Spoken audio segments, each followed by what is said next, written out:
Have you ever felt the weight of family expectations, only to find yourself caught between duty and happiness? In this heartfelt story, we delve into the life of a woman who faced exactly that, caring for a stubborn father-in-law while her own family life slowly unraveled. What her husband eventually revealed and how she turned things around will leave you both shocked and inspired. Watch until the end to discover the unexpected twist that transformed their lives and the powerful lesson it holds for all of us. Before we begin, I would appreciate it if you like this video. You can help me continue to spread the old age lesson. If you haven't subscribed yet, I recommend you subscribe and turn on the bell so you don't miss any videos. If you like this video, please comment number 1. If you don't like it, comment number 0 to let me know so I can make a better video for you. Now let's get started. In their youth, my father-in-law and mother-in-law were dedicated village teachers, devoting their lives to educating the children in their small rural community. When they eventually retired, they spent the first 6 months in a peaceful routine at home, enjoying a slower pace of life. They took pleasure in simple tasks like raising chicks together, an activity that brought them closer in their shared domestic life. Their combined monthly pension, totaling over 10,000 yuan, was more than sufficient to cover their daily expenses, allowing them to live comfortably in the countryside. Despite the contentment they found in this rural existence, my mother-in-law often mused about the fact that she had never lived in a city. It was a dream she had quietly harbored throughout her life. One day, she shared her thoughts with my father-in-law, expressing her desire to move to the county town so they could enjoy a different lifestyle in their later years. My father-in-law, who had always cherished his wife and supported her in all their decisions over the decades, didn't hesitate for a moment. He agreed wholeheartedly, understanding how much this new experience meant to her. With the help of relatives, they soon purchased a modest 60 square meter second-hand house in the county town. This new chapter of their lives began with excitement and hope. After settling in, they quickly adapted to the rhythm of city life. Their days were filled with activities that brought them joy and companionship. In the mornings, they would head to the local mahjong parlor, where they spent hours playing with newfound friends. The afternoons were reserved for rest in the comfort of their new home, and in the evenings they would join other seniors in the park for lively square dancing. Their days flowed with a leisurely grace, filled with simple pleasures and the joy of being together. Just as they were beginning to savor the tranquility and fulfillment of their later years, fate took a cruel turn. Without warning, a sudden disaster struck, disrupting the peaceful life they had worked so hard to build. In the second year after moving to the city, my father-in-law and mother-in-law went to a nearby mall to buy clothes. While crossing the street, my mother-in-law couldn't dodge in time and was hit by a truck. She was rushed to the hospital and was in emergency care for over 2 hours, but unfortunately they couldn't save her. My mother-in-law's unexpected passing dealt a huge blow to my father-in-law. He became utterly despondent, with a somewhat dazed expression. My father-in-law and mother-in-law had 3 sons. My husband is the eldest. He didn't study well when he was young, so now he can only rely on farming to make a living. The other 2 sons went to university and stayed in the provincial capital to work after graduation. The 3 brothers discussed that they couldn't let their elderly father continue living alone and decided to let him choose one of their homes to spend his later years. However, my father-in-law said, "I'll live by myself. I won't go to any of your homes." My father-in-law is a man of strong will and deep-rooted independence. Even in his old age, he holds firmly to his autonomy, resisting any notion of becoming a burden to his children. When he learned that his 3 sons were discussing plans to bring him into their homes, he was visibly upset. The idea of leaving the home where he had spent so many years and losing his self-sufficiency did not sit well with him.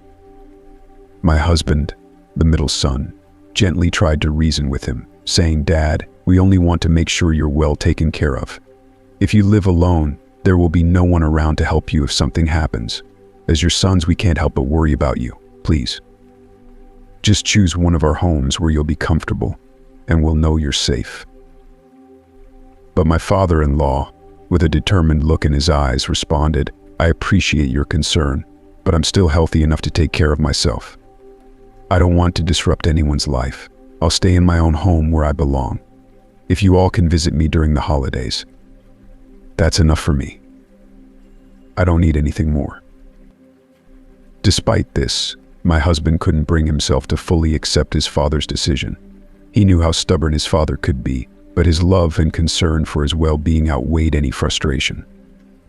So now and then, my husband would make the trip back to his father's house, checking in on him and making sure he was all right. Each visit was met with the same stubborn resistance. His father, standing by the door with a firm but affectionate tone, would say, "You don't need to keep coming back here. Go home and focus on your family and your work. I have everything I need right here. Don't waste your time worrying about me." My husband, though often met with this stern demeanor, never let it dissuade him. He would smile and reply, "Dad, I'm just here to see how you're doing. If everything's good, then I'll head back." He always made sure to bring something with him, a meal, some fruit or groceries, but his father would invariably refuse to take them, insisting, "I don't need any of this. Take it back with you. My pantry is full. I'm not lacking anything here." And so, this routine continued, a dance of love and independence, where both my husband and his father expressed their care for one another in their ways, neither willing to fully concede, but both understanding the deep bond that connected them. Later, the family had a serious discussion about the ongoing situation, realizing that it couldn't continue as it was. My husband, sensing the strain it was causing, said, "Dad, our family is the least well off, but why don't you just come and live with us? We can manage somehow." The other two brothers quickly agreed with him, saying, "Yes, brother, you bring Dad to your place. We won't interfere or create any issues." After some thoughtful consideration, the three brothers concluded that, since my husband lived in the same area as their father and had easy access to transportation, it would be most practical for him to take on the responsibility of caring for their aging father, eventually. After much persuasion, my father-in-law reluctantly agreed to the arrangement, and so he moved into our home. But life didn't get any easier after that. My father-in-law, despite agreeing to live with us, remained stubborn and difficult to please. No matter what we did to accommodate him, he was never satisfied, and the tension in the house grew heavier by the day. The once peaceful atmosphere in our home became oppressive, and it felt as though we were walking on eggshells around him. If it hadn't been for my deep commitment to my husband and our marriage, I honestly wouldn't have wanted my father-in-law to live with us. If you are still watching this video and find these stories useful, please comment number 1 below to let me know that you are still watching this video with me. Thank you for your valuable time. The burden of this arrangement quickly became apparent. Since the day my father-in-law moved in, he hasn't contributed a single penny toward household expenses. He stopped paying his rent, water, electricity, and gas bills altogether, leaving us to shoulder the entire financial burden. Every essential item, from rice to oil to salt, fell on my shoulders to provide, and the weight of these responsibilities became increasingly overwhelming. Despite our best efforts, it seemed nothing could make him content, and the strain this situation placed on our marriage and family life was immense. The old man had a strict routine that he followed meticulously. Each day he ate his meals at precisely the same times, went to bed at the same hour every night, and took no part in any household chores. His behavior extended beyond mere routine, as he also had a notably short temper and an unwavering refusal to listen to any advice or suggestions from either my husband or me. One particular incident highlighted his stubborn nature vividly. My son, eager to assist and show respect, brought a glass of water to his grandfather. He approached with genuine intent, hoping to help. However, when he handed the glass to my father-in-law, the old man didn't even glance at him. With a sharp, dismissive tone, he said, "I didn't ask you to pour water. Are you just being redundant?" My son, taken aback and hurt by the unkind remark, stood there in stunned silence, unsure of how to respond. The look of disappointment and confusion on his face was heart-wrenching for me, and it filled me with a profound sadness.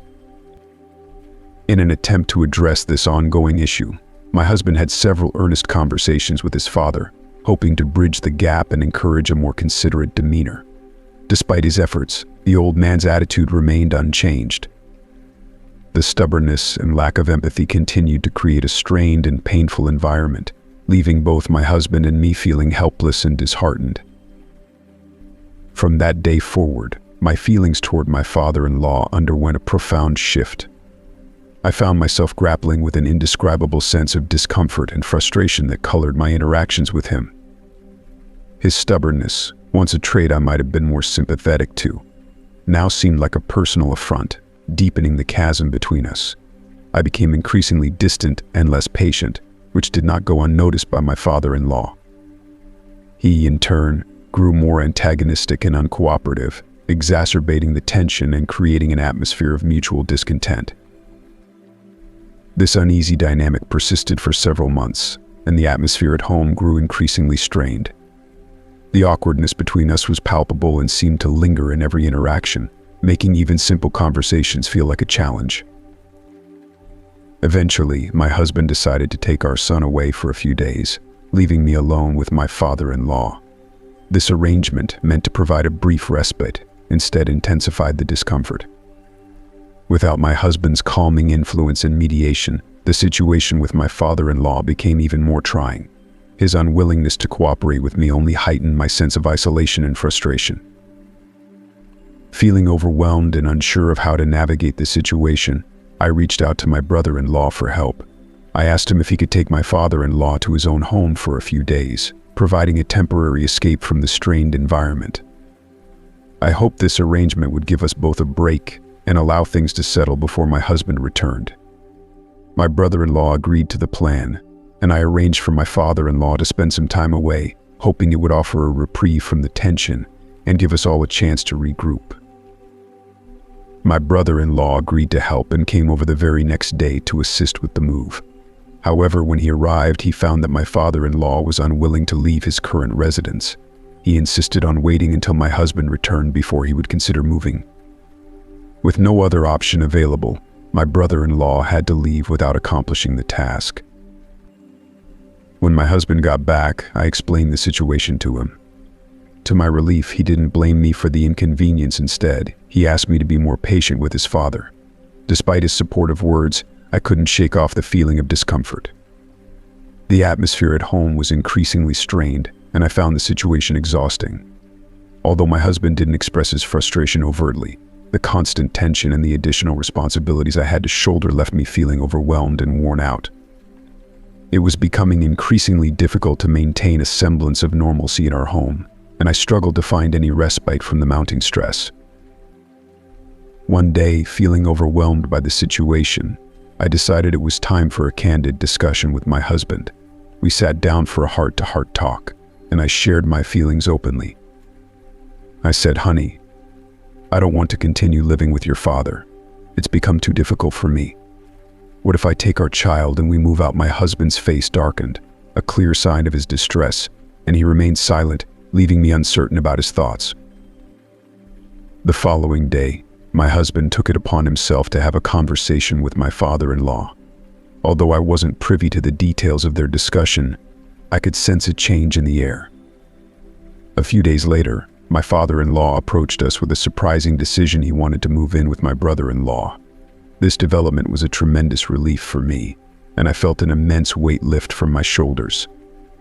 With my father-in-law's departure, the atmosphere in our home transformed. The tension that had once been a constant presence began to dissipate, and the environment became noticeably more relaxed. However, this newfound calm also led to unexpected changes in my relationship with my husband.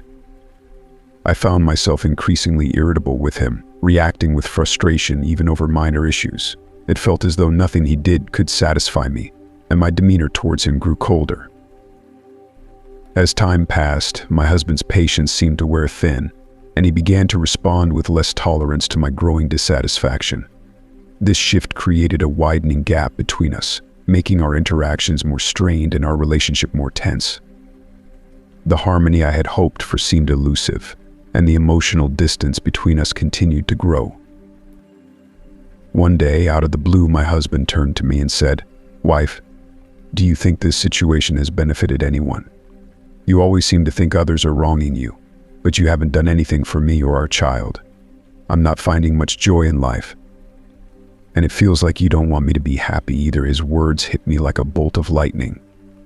I was stunned and suddenly confronted with a painful truth. He was right. I realized that since my father-in-law had moved into our home, I had been harboring a deep-seated resentment that I hadn't fully understood or acknowledged. This bitterness had been growing, and as much as I tried to blame external circumstances, I had become increasingly dissatisfied with my husband. The moment of clarity was jarring. It dawned on me that my discontent wasn't solely about the external factors or the recent upheavals. My unhappiness was also a reflection of how I had been approaching my marriage and family life. The departure of my father-in-law didn't magically fix everything. My dissatisfaction with my husband remained, and it became clear that I needed to address my attitudes and behaviors. If you are still watching this video and find these stories useful, please comment number 2 below to let me know that you are still watching this video with me. Thank you for your valuable time. With this realization, I began a process of introspection. I took a hard look at myself and questioned whether I had been at fault. Determined to make a change, I started to adjust my mindset and actively worked on showing more care and affection toward my husband and our child. Slowly but surely, I began to notice improvements in our relationship. The atmosphere at home began to shift positively, mirroring the warmth and happiness we had experienced in the early days of our marriage. Although disagreements still occurred, they were resolved more quickly, and the love and understanding between us grew stronger. The feelings of dissatisfaction and resentment that had once consumed me started to fade. I began to appreciate life more fully and found joy in our family dynamics once again. It was as if a weight had been lifted, and I could see the good in life more clearly. My husband became more considerate, and our home once again felt like a place of harmony and love. Through this journey, I learned that addressing my issues and fostering positive change within myself could transform not only my outlook but also enhance the well-being of my entire family. After some time, a noticeable change occurred in my father-in-law's demeanor toward me. The coldness that had once characterized our interactions began to dissipate, replaced by a newfound warmth and concern. Occasionally, he would call to check on how things were at home, an act that signaled his willingness to reconnect and mend our strained relationship. This shift in our relationship made me reflect deeply on the nature of life and relationships. I realized that the essence of a fulfilling life lies in mutual care and understanding. It became clear that life, in its grand scheme, is not as complicated as we often make it.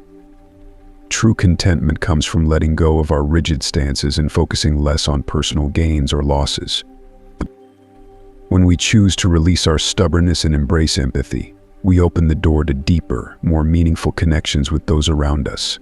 By cherishing the people in our lives and nurturing our relationships, we cultivate a happier, more harmonious existence. This realization has taught me that living well involves not just accepting others but actively engaging with them in a spirit of compassion and understanding. As we come to the end of this story, we hope it has given you a fresh perspective on the challenges and rewards of family relationships. What have you learned from this journey? Comment below with one lesson that resonated with you and that you plan to put into practice in your own life. If you like this video, please leave your comment below, and don't forget to like, share, and subscribe to our YouTube channel for more stories and insights that inspire and uplift.